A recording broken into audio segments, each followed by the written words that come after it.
Comment Apple peut-il se permettre de vendre un ordinateur à 30 000 €? Alors salut à toi, c'est Johan, j'espère que tu vas bien pour ce nouveau podcast. Et aujourd'hui, on va tout simplement réfléchir ensemble rapidement pour savoir tout simplement pourquoi Apple a fait un ordinateur à ce prix-là. Alors tout d'abord, ce qu'il faut savoir, c'est que le Mac Pro d'Apple, là, qui a été annoncé lors de leur conférence professionnelle, il ne faut pas oublier que c'est une conférence professionnelle. Donc ça veut dire que tu vois déjà un peu la partie de la réponse que je vais te donner lors de cette vidéo. L'ordinateur en question commence à 5 000 € et ça peut atteindre jusqu'à 30 000 €. Au niveau du contexte, je n'ai absolument aucun appareil Apple. Ça veut dire que là, je vais essayer d'être le plus objectif possible, pas du tout subjectif, puisque je n'ai ni iPhone, ni iMac, ni iBook, etc. Je suis vraiment 100% sous Windows, tout simplement parce que j'ai envie de pouvoir télécharger un peu tout ce que je veux, etc. Alors ce qu'il faut savoir, c'est que ce que Apple veut proposer aujourd'hui dans cette conférence-là, avec cet ordinateur qui peut atteindre les 30 000 €, eh bien c'est un matériel professionnel, ce n'est pas destiné aux particuliers. Mais le problème, c'est que justement, ils ont fait des erreurs par le passé qui les rattrapent aujourd'hui avec cette nouvelle annonce.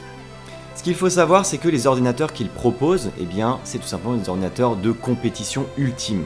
Pour 30 000 €, tu as tout simplement un ordinateur qui est une bombe atomique. Quand tu sais que tu peux avoir de la RAM à 1,5 Tera de RAM, je parle bien de RAM, je ne parle pas uniquement de disque dur, eh bien tu te dis que c'est juste monstrueux. Le commun des mortels n'en a absolument pas besoin.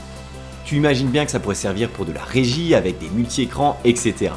Donc en tout cas, tout ce qu'il faut savoir, c'est que ces ordinateurs, ce ne sont pas à destination du grand public. Donc déjà, ce n'est pas du tout un tarif grand public. Et on le sait très bien, lorsqu'on est une entreprise, déjà il y a la TVA, il y a l'amortissement des frais, etc. Deuxième chose qui fait que justement Apple se fait rattraper par son passé, c'est tout simplement son ancienne annonce du Mac Pro, à savoir le Mac Pro qui était cylindrique. Alors ce Mac Pro là, en fait, il était un peu le cul entre deux chaises, qu'on se le dise. Tout simplement parce que c'était simple, il y avait deux avantages et deux inconvénients pour l'utilisation à la fois pro et perso.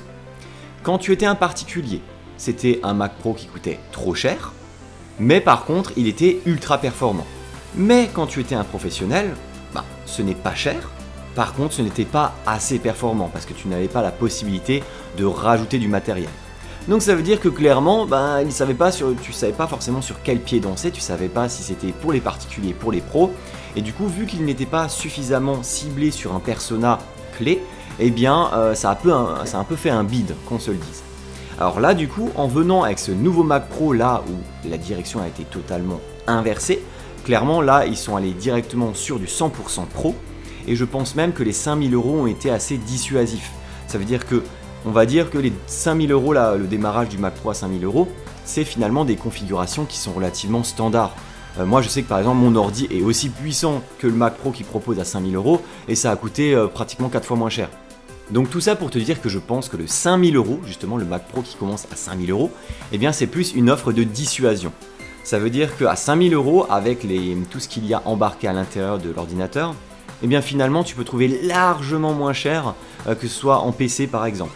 Moi je sais que les 5 000 €, mon ordinateur est tout aussi puissant que celui qu'il propose, alors que le mien a coûté 4 fois moins cher. Donc je pense que c'est pour dissuader les particuliers, pour que justement cette nouvelle gamme de Mac Pro soit uniquement pour les professionnels. Et puis en plus de ça, tu as des choses qui font, en plus que cet ordinateur là sera expressément utile pour les professionnels, tu as la possibilité de rajouter des éléments, un peu à la manière d'un PC. Quand tu veux rajouter des disques durs, rajouter de la RAM, rajouter des cartes graphiques, et bien là c'est ce que Mac Pro va proposer. Et pourtant, tu sais bien, Apple, leur objectif c'est de rester le plus fermé possible. Il faut que toi, lorsque tu achètes du Apple, tout soit nickel de A à Z. Quand tu achètes ton Mac, tu vas avoir le hardware, donc le matériel, et le software avec tous les logiciels intégrés. Et toi, tu n'auras pas besoin de rajouter de la RAM, rajouter de la puissance, tout est déjà intégré, c'est juste voilà, du prêt à utiliser tout de suite. Alors qu'avec du PC, tu vas devoir peut-être le monter toi-même, trouver les compatibilités, rechercher des logiciels, pirater, acheter ce que tu veux. Et justement, ce n'est pas la philosophie de Apple. Et là, ce qui est assez étonnant, c'est que justement, ils proposent de rajouter des choses à l'intérieur. Alors après, ils sont pratiquement obligés de le faire parce que si tu crées une machine professionnelle et que tu brides les entreprises à rester uniquement sur du Apple, eh bien ça ne va pas forcément les séduire. Donc en tout cas, ce qui est sûr, c'est que si aujourd'hui ce Mac Pro peut coûter entre 5 à 30 000 €, c'est tout simplement parce que c'est pour un usage ultra professionnel. de la 3D, des effets spéciaux, etc. Donc pour résumer l'intérêt de ce Mac Pro et notamment ce qui en fait sa spécificité, tu as 3 choses. Tout d'abord, tu as une cible extrêmement précise, c'est vraiment un marché de niche, des professionnels notamment, tout simplement des professionnels qui ont besoin de puissance brute, de puissance extrême, par exemple tout ce qui est 3D, rendu, effets spéciaux, tout ça. Deuxièmement, c'est la possibilité de faire évoluer son matériel avec notamment le rack de composants pour mettre justement de la puissance supplémentaire. Et troisièmement, c'est tout simplement de l'optimisation de coût de possession. Le coût de possession, c'est tout simple, c'est que dans une entreprise, tu vas acheter du matériel, tu vas devoir le maintenir avec la maintenance et tu vas devoir le faire évoluer si tu en as la possibilité. Et pour ça, tu dois forcément imaginer l'ensemble de la durée de vie de ce produit-là. Tu sais, quand tu es un particulier et que tu te dis « Ah ouais, mais ce téléphone, il coûte seulement 500 €. Oui, mais attention, qu'est-ce qui est le mieux? Acheter un téléphone à 500 € qui dure 1 an ou un téléphone qui est à 1000 € et qui te dure 5 ans? Il faut que tu fasses tes choix. Il faut que tu te dises peut-être que celui qui est à 1000 € et qui dure 5 ans, si toi ce que tu recherches c'est la durée de vie, peut-être que c'est largement plus intéressant. Et bien c'est comme ça que pense une entreprise. C'est l'achat, la maintenance et l'évolution. C'est exactement la même chose pour plein d'autres choses, des logiciels. Par exemple, moi quand j'avais parlé d'Adobe, que je te laisse d'ailleurs en fiche en haut à droite, quand je te dis que quand tu es freelance tu n'as pas à le pirater, c'est qu'à un moment donné, avoir les nouvelles mises à jour et tout ça c'est extrêmement rapide, tu as du cloud, tu as ci, tu as ça. En fait, en achetant ça, déjà tu restes en règle avec la loi, mais en plus tu as une rapidité d'exécution. Tu n'as pas besoin de te faire chier justement avec le piratage, tu travailles uniquement pour tes clients et tout le temps que tu perds à rechercher de nouveaux logiciels, eh bien tu les gagneras en travaillant pour tes clients. Et tu as également Freebie dont j'ai parlé à 15 000 reprises sur la chaîne, tout simplement l'outil que j'utilise pour la facturation, parce que c'est pareil, c'est un outil qui coûte 10 balles par mois, et franchement ce qui me fait gagner comme temps, il suffit qu'il me fasse gagner 10 minutes et il est déjà rentabilisé. Voilà, c'est que des petites idées comme ça, que des petites similitudes de ce type-là. Donc en tout cas, ce qui est sûr, c'est que ce Mac Pro, il n'est pas pour les particuliers. Voilà, c'est tout simplement la morale de toute la vidéo, c'est que c'est pas pour les particuliers, c'est pour les pros qui sont dans des domaines ultra précis. Donc voilà, j'espère en tout cas que cette petite vidéo débunkage du Mac Pro et toute la polémique qu'il a pu engendrer t'a plu. En tout cas, moi, quand j'ai vu justement, j'ai pas forcément suivi parce que je suis pas non plus Apple ultra précisément.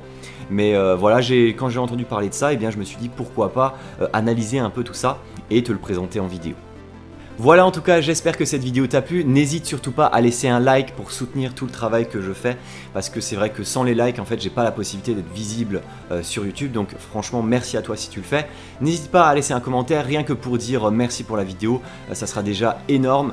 Abonne-toi à la chaîne, clique sur la petite cloche pour ne pas louper les prochaines vidéos. Et puis n'oublie surtout pas, j'en ai parlé je crois sur Instagram et ça arrive bientôt, mais j'ai tout simplement mis un nouveau partenariat en route avec tuto.com. Du coup je vais tout simplement partager mes formations à la fois sur ma plateforme Podia et à la fois sur tuto.com, et j'ai réduit drastiquement le tarif des formations pour que tout le monde puisse y avoir accès.